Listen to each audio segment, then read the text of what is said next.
Every gamer knows that Bethesda is complete trash now. They don't have a single individual working for them at this point who even has a shred of talent. The company is completely corrupted with DEI and woke standards. And this is what their developers have to say. Games are too long in the defense of Starfield, because this is one of the lead developers of Starfield. The only thing Bethesda nowadays honestly says is, remember Skyrim? Remember Skyrim? I'm sure we're gonna honestly hear about Skyrim as in every single video where every Bethesda dev talks about Bethesda. Part of what happened was the success of games like Skyrim and Fallout 4, these really big titles that you can play pretty much forever. There's still a lot of people who play Skyrim. I'm not gonna say anything. I haven't watched the video. Like, I'm just not gonna say anything. Yeah. Even after all these years, and the idea of these evergreen games that you could just sink thousands of plus hours into, that hit the industry before it was MMOs were that. World of Warcraft, there are World of Warcraft super fans who will never leave that game. And then all of a sudden games like Skyrim and other open world games really hit their stride with enough content to get past the tipping point of you can kind of play it almost forever. And so that became the big trend that hit the games industry. And you can see Dark Souls and This is completely false. People who are currently playing Skyrim and they have played it before have modded that game so much. It's actually a World War II combat simulator with with space fights. Elden Ring being a secondary trend of let's make third-person action combat really hard. and so that trend line of all of a sudden every game needed 40 plus hours of content and depth and progression systems, and everything kind of became, and survival crafting, because Minecraft became super popular and all of that. And now we're reaching a point where people are fatigued, or a large section or a growing section of the audience is becoming fatigued at investing 30 plus 100 plus hours into a game. He's saying that people are fatigued of playing good games.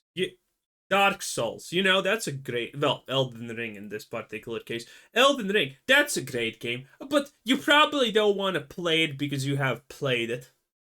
Yeah, I'm sure the expansion for Elden Ring, the third one, no, the second one, I think it's technically. The second one, the something Shadows, I guess? Not Shadows of the Earth 3, that's the first expansion, but the next one. I'm sure that's gonna bust because I'm sure everyone's so tired of playing good games like Elden Ring. I'm sure he's right, okay? He's gonna use this as a slop tier defense on why Starfield was a complete disaster. There's no way. He's setting this up perfectly. Oh, all those amazing games that people are still playing, love to play nonstop? Well, it just doesn't work. Because they already have that. They already have the games that they will continually come back to, and adding another one to that list is a tall order. It's always a tall order. So we're seeing this resurgence of short games. Like, I just played Mouthwashing. Have you played Mouthwashing? I haven't played it, no. It's only like 3 hours long at most. It's a very short experience. But part of the benefit of that is the community engagement around the story of Mouthwashing is only possible because everyone who is a fan has actually played through it all the way to the end. Yeah. And that's important for engagement with that story, with the story and the product. So Mouthwashing is a huge hit because it's short. There are other factors into that, the execution, Yeah, I'm sure this game was successful because it's short. Yeah, I'm sure that's the reason. I'm sure that's the reason. Dude, this guy is coping so hard, it's insane, okay? Nice iconic key art, all that kind of stuff, but that game doesn't succeed nearly as well if it were longer and had a bunch of side quests and miscellaneous content. The shortness is the point. And no, the quality in the shortness is the point. If Mouthwashing Well, the devs kind of ruined mouthwash, honestly, with their stupid takes and all of that after they saved it. But people would still love mouthwashing if it was a 40-hour game. If it was 40 hours of the same quality that currently you can get in mouthwashing. Like, these are such insanely stupid cope takes. That level of engagement was so refreshing to see from a developer who's done a lot of big games. It's like, oh, you can have a fan community conversation around a game that's much shorter because the shortness allows everyone to engage fully with the entirety of the product. Most games that are 10 plus hours long, most people don't finish. And yeah, he's actually right about that. Most gamers don't finish games. It's true. I mean, literally, I have never finished Fallout 3. I'm not joking. I have never finished Fallout 3. I have played it a bunch of times, but I have never literally bothered to finish that game. I have played it for many hours, but I have never bothered to actually finish the game. I would say 75% of your players only play through the first 5 to 10 hours. So that's a huge fragmenting of your... This is incorrect based on literally any Steve achievements for any game you can actually find.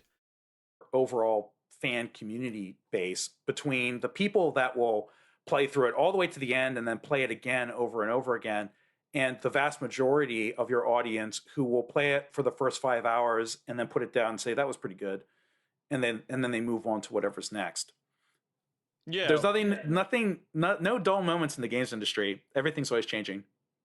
Well, I suppose even with Starfield, right? I mean, how many people have finished it?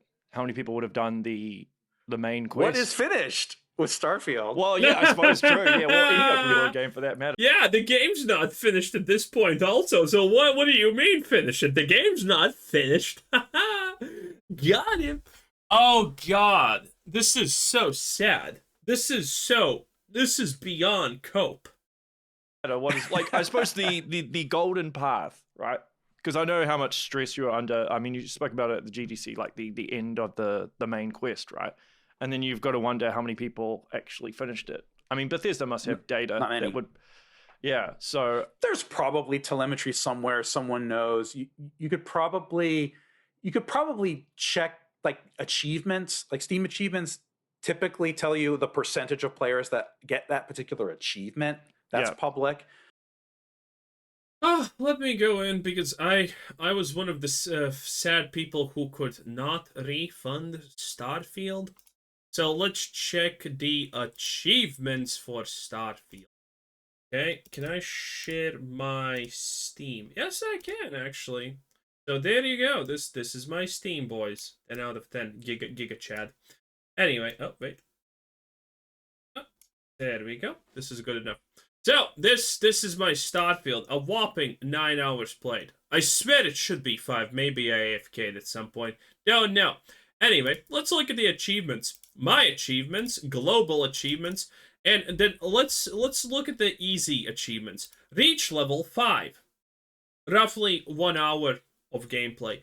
Reach level 10. Roughly 3 hours of gameplay.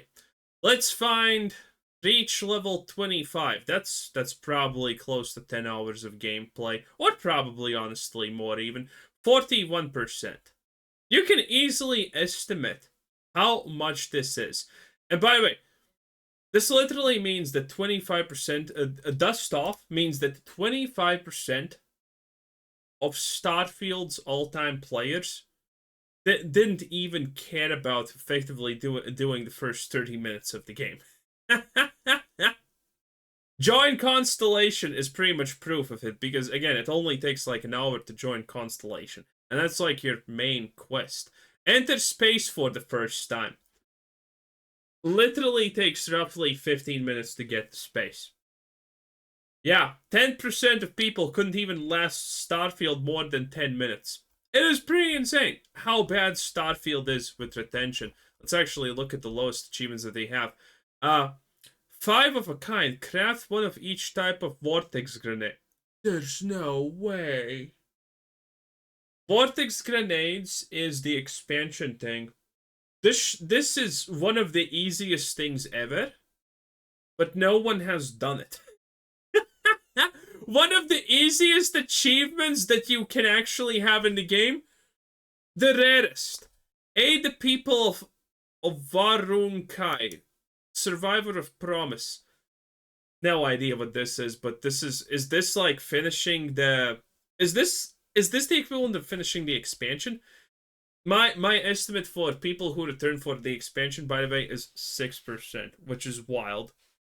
Because a normal game has like 25 to 50% minimum. Okay, let's actually find some kind of finish the game, the base game achievement. Let's find that. Let's actually look at everything. Modify a ship. 60% of people have this. I don't, obviously. Build an outpost. So we can actually easily estimate that people who have built outposts have probably close to finish the game, because there's no way you ever build an outpost. Visit 20 systems, complete Into the Unknown. Is that the ending? I think that may be the ending. Reach level 25, eliminate 300 humanoid enemies, complete terminal or random missions. So, wow, that's actually a lot. Join the UC Vanguard. That is a beginner. Wait, this is actually the first real place that second real place that you're probably gonna visit when you finish the tutorial. Effectively, the tutorial by after going to the moon. So, yeah, people didn't even do this. Join the Freestar Rangers, also minimum access computers, complete. Join Crimson Fleet, further into the unknown. Join industry. There is some kind of complete the game. Complete Entangled, complete Unearthed, complete Legacy End. Complete Quantum. This is so strange. But, probably, like, I guess we can easily estimate that something like between 20 or 30% of players finish the game. Which seems astonishingly high, if I'm being completely real. I don't believe that even, that 20 or 30% of players would finish the game. Because that doesn't seem plausible by the achievements. Well, again, we don't really know which achievement is finishing the game, so maybe I'm wrong, who knows. But doesn't look good in any case. Oop, what the hell is this now? Wait, OBS is one hell of a thing, huh? So you can kind of extrapolate that way, but any game that you play, like check out the achievements and the percentage of players who have that achievement. It's usually, if you've engaged with that game for a long time, it gets smaller and smaller and smaller and smaller. So, maybe 10%. I don't know. I don't know what the numbers actually are, but it's not many. Yeah, but I think you're right in terms of short games, and I suppose with a shorter game, it's harder to. It's easier to keep the pacing, like really engaging. Like it's just like this all the time. I mean, it's no surprise to me that Astro. Not true. Not technically true, because it is kind of easier to make a shorter game technically more engaging. That doesn't mean that people are gonna complete it because it's engaging. Bought one game of the year. Was it like 12 hours or whatever it is? So there's obviously a demand for shorter games. Nice contained experiences that I can then move on from. Because we have so many games now in our libraries that we can return to forever and ever. And there are the mammoth successes where that's, if you're only engaging with one game, it's like, okay, it's Madden or FIFA, Call of Duty, Fortnite, League of Legends, World of Warcraft, or... I mean, this guy is choosing to say these words, probably fully well knowing that, I don't know, Baldur's Gate 3 exists? And that's not a short game. Not a short game at all. The reality is, I have said this many times, and this is a great way to actually summarize Skyrim. I have probably 50-ish hours or plus in Skyrim. Spoiler alert, not a single one of them is on Steam. Wink, wink. but I have like 50 hours. Did I enjoy the game? Kinda. Was the game good? Not too much. But I still played a lot of it. Even though at that time I had other good games to play. Skyrim is not the greatest game, but it is a playable game. It is not the deepest game. There's a reason why people often say that Skyrim has is as shallow as a puddle, and I agree with that to a huge degree. But it's still good. It's still kind of good. It's still playable. I would never have, I think like I made 4 characters in total in Skyrim. I would never have made 4 characters in Skyrim and played them for a combined of like 50 hours or something if I didn't enjoy what I'm doing. Can't do that in Starfield though. Starfield is as vast as Skyrim, but it's not even as deep as a puddle. It doesn't have depth. Or, any one of those like really big behemoth games, Skyrim, that has happened, and I think it's going to be a long time before those games leave the market. There's a huge who knows, like, how long will Fortnite go on? It could be another 20, 30 years. Maybe it's forever. Sports have gone on forever. Football, soccer, basketball. It's been a long time since someone's introduced a new team sport that has huge mainstream cultural influence. And so maybe forever, maybe our lifetimes, 50 years from now, there'll still be Fortnite updates, and it'll still be the mammoth success that has always been. Who knows? Yeah, I remember reading recently, Sean Layden said that the demographic has changed. So there used to be people that were money poor but time rich. Now it's the reverse. They're money rich but time poor. So you've got so many games and you don't have the time to complete them. And it probably doesn't help when every No, you don't have time to complete a shitty one. mainstream Huge difference. Most AAA games are, anywhere from like 50 to 100 hours. It's a lot. It's more than it depends. And also, most AAA games are what? I'm sorry. Is every AAA game now suddenly GTA 5 effectively? Yeah, what? That is such a bold lie. It's insane. How can you, like, he probably believes it, but damn, that is insane to say. also depends on the market, because now we're dealing with the global market.